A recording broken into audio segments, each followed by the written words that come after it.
Coming up next on this edition of In the City. 3 incumbent city council members are re-elected to another term. Also, some firefighters recently took 2 weeks of pump driver operator training to become engineers. Plus, the city of Murfreesboro recently created a sports authority board who held their first meeting on August 12th. And the Miracle League kicks off the fall season with a cookout for athletes and their families. We'll tell you all about those stories and more coming up right now on this edition of In the City.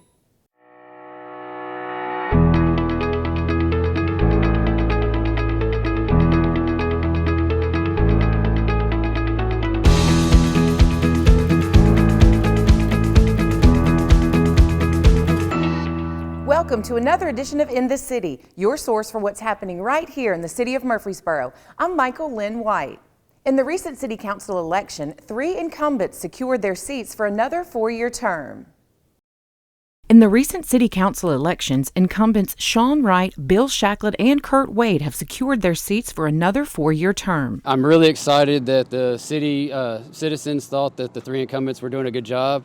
I'm really appreciative of the support of the people of Murfreesboro. We've got a great council, and we really appreciate the support of the people of Murfreesboro. Sean Wright, coming in first in the polls with 22.75% of the votes, has been an advocate for infrastructure and wants to involve the community even more with town hall meetings. I want to look forward to more working on infrastructure. We hear a lot of complaints about road projects and getting traffic, so I want to work on that. I want to work on a civics type of class to get the community involved with how local elections work. And I also want to start doing quarterly town halls on different parts of the town. That way we can go to the north side one corner, to the south side one corner, the west side one quarter, and the east side one quarter. That way we can go to the people and kind of tell them what's going around the city of Murfreesboro. Bill Shacklett, a seasoned council member known for his dedication to the community, expressed gratitude to his supporters and also wants to figure out a way to get more voters to the polls. Quite honestly, I am frustrated that in a town of 170,000 people, something less than 10% of registered voters decided who are going to make the decision for our community. While I'm on the positive side of that and grateful to serve again, that's unacceptable. We've got to do something, and I think it requires those that are elected, it's incumbent upon us to inspire and facilitate the education and the inspiration for our citizens to participate in the process. Kurt Wade, recognized for his efforts in economic development, sustainable growth, and public housing, is honored to serve his community for another 4 years. We have a great community here. What people don't understand is we're a small town, but we're growing. And the other thing is we have great people that live here. We're going to continue to make sure that it's good for everybody that lives here. We have a diverse community. Let's continue to make sure that this community is for everybody that moves here. It's a good community for all. The re-election of Shacklett, Wright, and Wade signifies a continued focus on stability and progress within the City Council. As they prepare to start their new terms, the council members are poised to build on their previous accomplishments and address the evolving needs of Murfreesboro residents. The Murfreesboro Fire Rescue Department has one of the most robust training programs in the state because of its employees and the Doug Young Training Facility.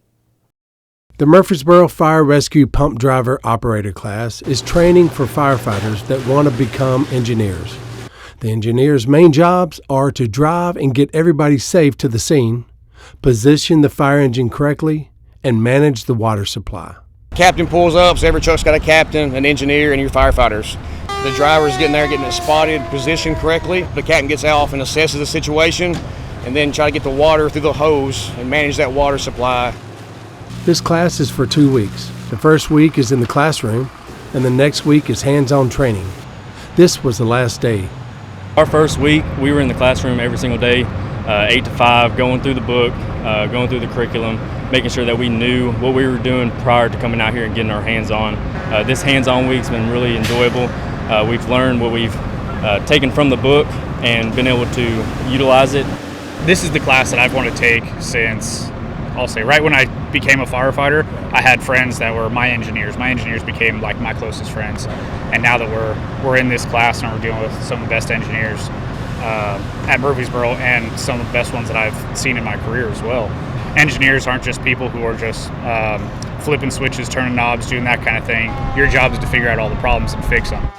Last day, so today we're trying to put it all together, right? We'll take classroom portions of it, hands-on all week, and then finally put it into scenarios. We got one truck going and doing a blitz fire attack, and then also we got 2 trucks going down here for doing primary fire attack. So to get certified through the commission, they have commission checkoffs. Captain Smithson explains the 3 training scenarios. We have big monitors on top of our truck that can flow up to 1,000 gallons a minute. We got heavy fire coming, say, from the 2nd-story window. We can probably shoot that water, real big water, into that window to reset the fire really quick while our firefighters are getting our hand lines pulled out. Our hand lines, we try to want them down and ready to put water on fire within 2 minutes. So we're responding into a simulated apartment fire, 2-story. So they're responding in and doing a fire attack on the first engine. Our hydrant's out of service in front of them. So the next hydrant is around the back of the building. So they're having to take a second truck and lay a big 5-inch line around the back of the building. So once we get our hydrant hooked up, we have endless water at that point. And they have to get water going from their tank. At some point, they change over from tank water to hydrant water to make that seamless and not run out of water. The training Murfreesboro Fire Rescue provides is one of the best in the state. Individuals can be hired without any training, and they'll get certified while employed.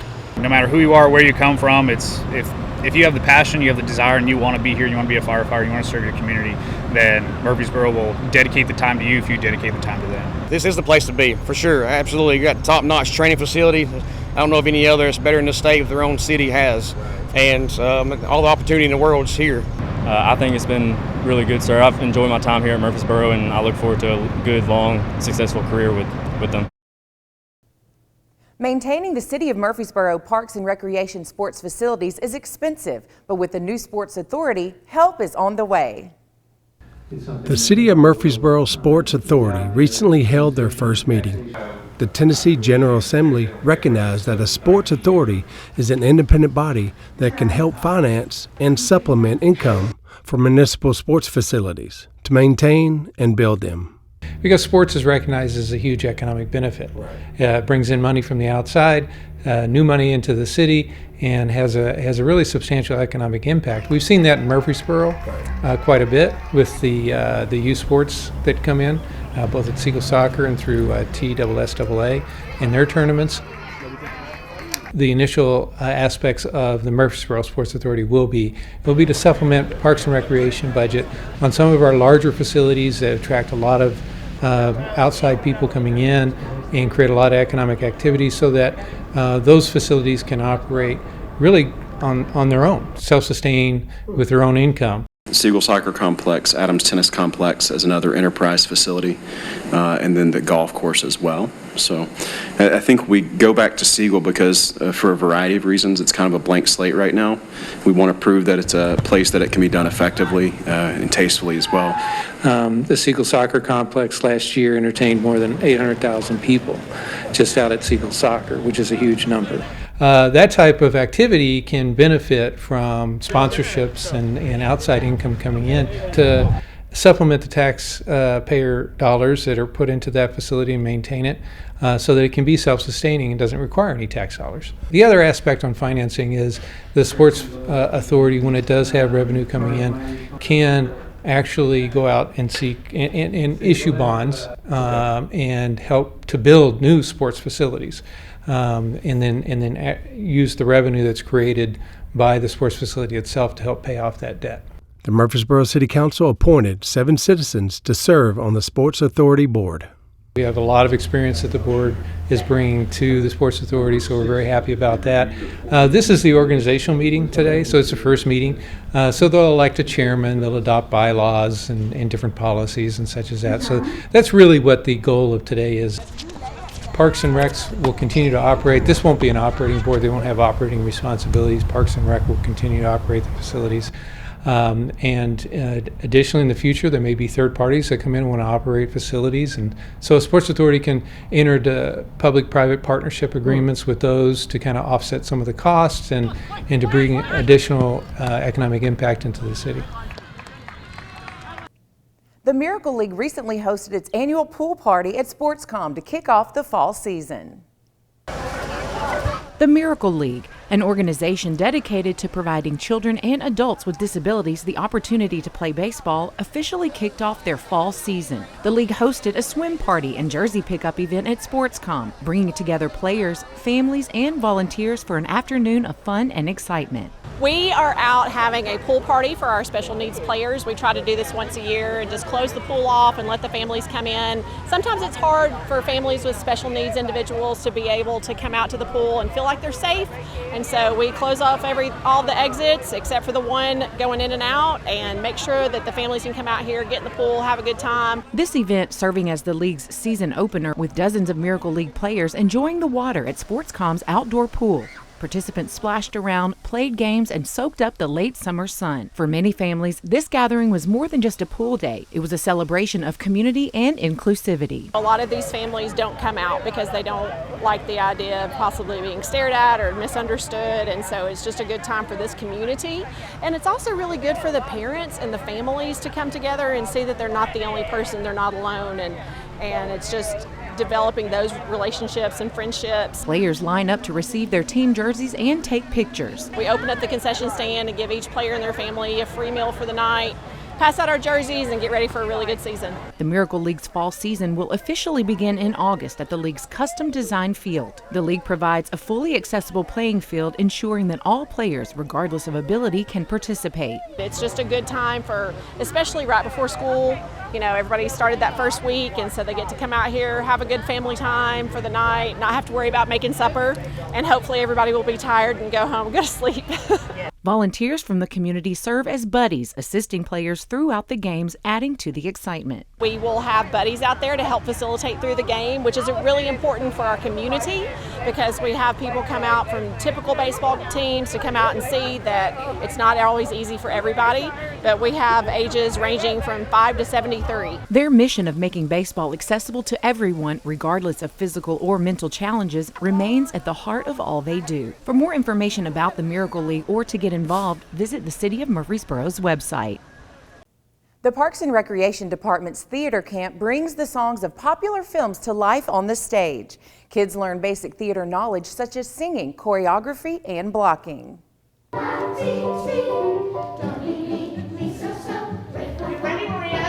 During the summer, kids attend all kinds of camps here in Murfreesboro. One camp in particular focuses on theater and has some very enthusiastic kids attending. My name is Mason and I'm in 6th grade. This is my 2nd year in theater camp. My name is Annika. I'm in 6th grade and this is my 3rd year at theater camp. My name is Zania and I'm going to 5th grade and I've never been here before. It's great. During the camp, the kids had just 1 week to put together a musical show featuring costumes, songs, and dances. My first day at camp, we auditioned for parts. They were testing how we could sing and stuff. And it was really just making new friends and saying hi to people that I've seen here in the past. The second day, we found out what we were doing. So that was basically the point where we had to start memorizing lines. We had to start memorizing our songs, getting to learn our dances, and blocking for our scenes. Today, we've been trying to finalize solos and singing and finalizing dancing, finalizing blocking, and trying to get everyone to remember their lines so that they don't have to use the book.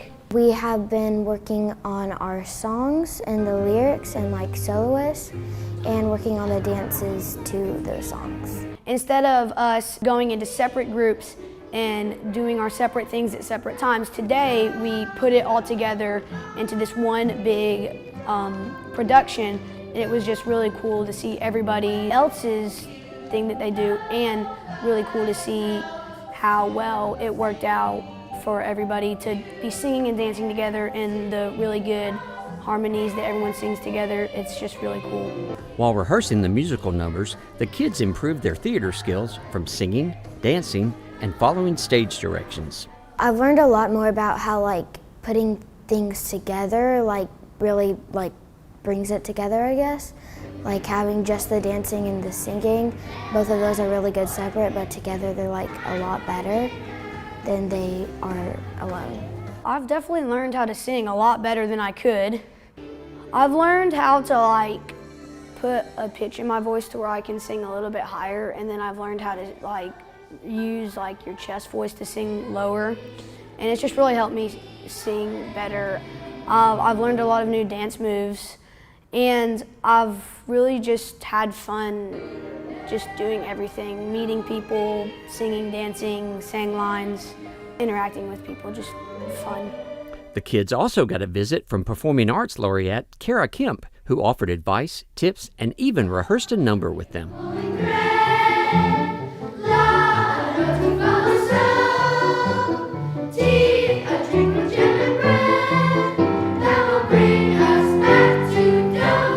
Throughout the week, the kids all found different aspects of the theater process that they enjoyed. Well, the things that I like is acting, singing, and playing with my friends. I like seeing everything come together when at first it kind of seemed like a mess, like how are we gonna do this? And now it's like kind of relaxing, and I like just like meeting new people and like making friends. Some of my favorite things have been including singing, dancing, definitely memorizing the lines. I always think it's fun to have to like get in your character. I enjoy playing different characters. That's another thing that can make theater fun, is one day you could be playing a good guy and then another time you could be playing a bad guy, and you always just have to be in the character. I think it's really fun to like sing and dance around on the stage. It's a really good feeling whenever you get up in front of everybody and then you do your thing. It's like the best feeling in the world. Whether they have a lead role or singing in the chorus, theater camp helps kids to work as a team, explore their creative side, and build more confidence. Plus, it's a whole lot of fun. It's a really great way to learn things and see if like you're into this or if you're not. And it's also like just really fun and a great thing to do, to like meet up with friends and have fun.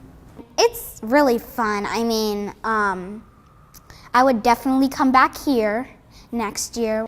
It's really fun. If you have a chance, you should come. It's the best camp all summer. It is my favorite camp of the summer. Motorists utilizing Asbury Lane at Medical Center Parkway will only be allowed to make a right turn in and out. Left turns at the intersection will no longer be possible. Under the reconfigured intersection, eastbound traffic into town on Medical Center Parkway seeking to gain access to Asbury Lane will have the option of making a U-turn at Conference Center Boulevard to return westward to a right lane turn on Asbury Lane. Motorists utilizing Asbury Lane seeking to travel eastbound on Medical Center Parkway will no longer be able to make a left turn due to the newly extended median. The best option for these motorists will be to take Asbury Lane to Asbury Road to gain access to the adjacent subdivision, then to Wilkinson Pike or via Old Nashville Highway for their eastward destinations. This modification to right turn only will be temporary until the future realignment of Asbury Lane to Conference Center Boulevard in 2025. Lieutenant Greg Walker of the Murfreesboro Police Department talks about a State of Tennessee grant to help make our streets safer. For the second year in a row, the Murfreesboro Police Department has applied for and received a bicycle and pedestrian grant from the Tennessee Highway Safety Office. Funding may be used for outreach and education programs in schools and other community-based groups to help all roadway users to understand their responsibilities. A lot of this grant is talking about educating our pedestrians, bicyclists, and even drivers about looking for each other. We encourage, and the THSO encourages, people to wear high visible colors when they're riding a bicycle or just walking beside the street, so that they're a little bit more visible and seen a little bit easier. You can see right here on Broad Street, we got northwest and southeastbound traffic flowing, really busy street, US Highway, and we have a lot of foot traffic right here where we're standing. Instead of going down to the nearest intersection where there's either a marked crosswalk for pedestrians or a traffic light. While discussing these safety measures, Lieutenant Walker witnesses a pedestrian crossing 7 lanes of traffic. A driver could be looking down at their phone, they could be changing the station on the radio, or a number of other things that could distract them, and this young man could end up getting hit. So what we like to do is approach people like this and give them a safety card. I would really appreciate it for your safety, if you go down to the red light, there's a crosswalk where you can cross the street a lot safer, because you can get hit really easy here. This is a safety card that tells you kind of 6 steps to stay safe as you're walking, whether it be watching traffic, making eye contact with drivers. I mean, this is just a really busy street and it can be very dangerous, okay? Do you mind just reading that? You can take it with you, share it with your friends, okay? Thank you. Hopefully that will help him out, and maybe if he's got friends that walk a lot around in this area or anywhere else, he can share that card with them as well. We recently spent some time again with Lieutenant Walker to learn about safety at school zones and what the police department is doing to keep everyone safe. Good afternoon, Murfreesboro. I'm Michael Linn White with CityTV, and we are here live in front of Cason Lane Academy, and I'm here with Lieutenant Greg Walker, and we're talking about back-to-school safety when it comes to traffic violations. Now, Greg, tell me why y'all are out here today and what you're doing. We get a lot of complaints, number one, from a lot of citizens, teachers, parents, people like that, about people driving recklessly in the school zones or speeding or being on the phone and not looking for children that might be crossing the street. And so we really try to start our school year off every year by increasing the officer presence. Today we've got myself and probably 4 other officers out in this school zone to try to really increase the presence and encourage folks to slow down, buckle up, buckle their kids up, and stay focused on the roadway, not on the phone or any other distraction. Tell us kind of some of the typical violations that you see so people will know. Yeah, people think that just because they're doing 15 mile an hour in a school zone, a lot of parents will let their kids go ahead and unbuckle.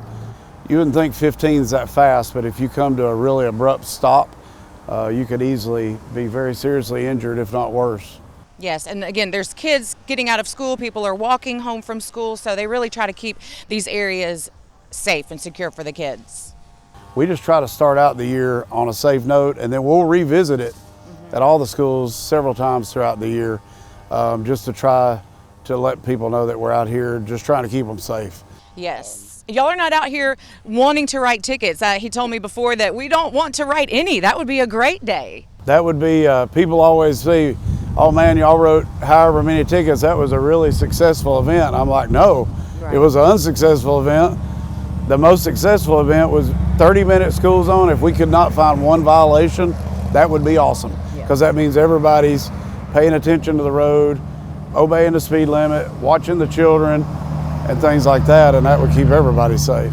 Yes, and so school just started back. We know everybody's gotten used to the summertime right now, but just make sure to leave a little bit early and not get frustrated in these school zones, because they're here for a reason and school has started back. So we need to be mindful of that.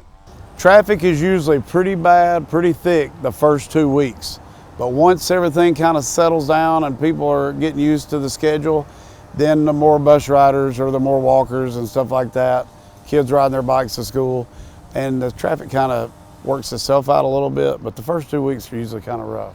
So make sure to slow down. Give them your last tips before we sign off today on what to do to keep everybody safe. We always just encourage people to slow down, buckle up, and stay focused. Perfect. All right. Well, Lieutenant, thank you so much, and we appreciate all that y'all do. Thank you very much. And I'm Michael Linn White. Thank you for watching. 2 more buildings recently came down, with 1 more left to go on Northwest Broad Street to make way for the city's Town Creek daylighting project. The site plan was presented to the Planning Commission for the 6.45 acres with on-site parking, including parking spaces near McDonald's off South Church Street. Here's a reminder of what this project will consist of. The city has been studying the Historic Bottoms area for years. The Historic Bottoms boundaries are, to the north, Old Fort Parkway, east, Northwest Broad Street, south, Discovery Center, and west, the CSX railroad tracks. One of the concepts coming from the study is to daylight Town Creek, or unearth the creek that back in the 1950s was directed into an underground culvert. from Murphy Springs Wetlands at Discovery Center to Cannonsburg Village, where it becomes visible again. The engineering firm Reagan Smith is working with the city and addressed the City Council with a concept plan of what the area could look like. This plan and this project are going to do some really important things. One of those is this is a catalyst. This is a catalyst for economic vitality. The second is connection. This is something that's going to connect the Greenway. If you think about all the places the Greenway takes you now, this is going to extend that right into downtown and then connect it to the Discovery Center, and it's going to connect you to a creek that you may not have even known was there, and the natural amenities that come with that. The downtown side, the historic bottom side, and the Greenway and open space side. This zippers that together. Every city needs signature parks, green spaces, and places for people to come together. Kids need places to play and connect with nature. Enter Town Creek, downtown Murfreesboro's urban backyard. What began as a need to update failing infrastructure turned into an opportunity to bring a bit of the wild into the urban core. The design can be simplified into three distinct zones: the programmed and active, passive and naturalistic, and the formal and civic. In the programmed active zone, you're going to find a gateway to the park from Cannonsburg Village and the existing Greenway, a large open plaza with vendor buildings, a variety of seating opportunities, rustic amphitheater-style seating, a splash pad, and a flexible stage. This is also the first opportunity to experience the creek. In the passive and naturalistic zone, included is a large open lawn, naturalistic plantings, opportunities to engage with the creek, large boulders to scramble and perch on, and an accessible route to a beach that is available to all mobility levels for sharing in the experience of the creek. In the formal and civic zone, the plaza at Broad and Church Street sits at a key intersection, and it will function as civic space for the site.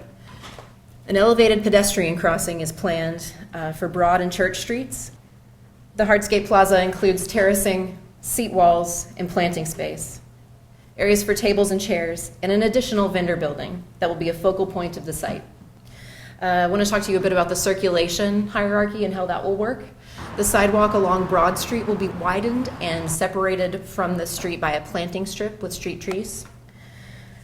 The Greenway will be the most direct route through the site. It'll connect to the existing Greenway and the Discovery Center.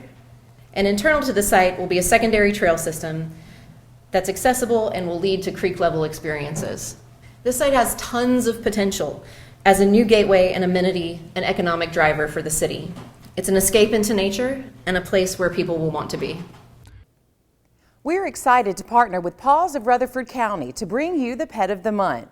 Meet Cora and Curly. This playful, energetic mother and son pair of Alaskan Huskies came into PAWS together. Cora is 3 years old and 38 pounds, and Curly is 2 years old and 43 pounds. Both pups are vaccinated, spayed, neutered, and heartworm negative. Come see either or both today. For more information about Cora and Curly or any other dogs and cats available for adoption, contact PAWS at 615-898-7740 or email them at paws@rutherfordcountytn.gov. Murfreesboro Parks and Recreation is bringing back Lunch on the Plaza every Friday in September and October from 11 a.m. to 1 p.m. Around 4 local food trucks from the area will pull up on City Hall Civic Plaza and serve lunch. Once you purchase your lunch, there will be tables set up to sit around and enjoy your food. Keep an eye on the city's Facebook page for the list of trucks and if it's canceled for inclement weather. Mayor Shane McFarland honored Training and Development Manager Joe Martin as a star recipient during the August 22, 2024 City Council meeting after fellow employees recognized Martin for innovation and enhancing operational efficiency along with exceptional customer service. When it comes to his computer expertise, work ethic, and kindness to fellow co-workers, he's no average Joe, stated fellow Human Resources Department employees. The City of Murfreesboro hired Martin as the Training and Development Manager in January 2022.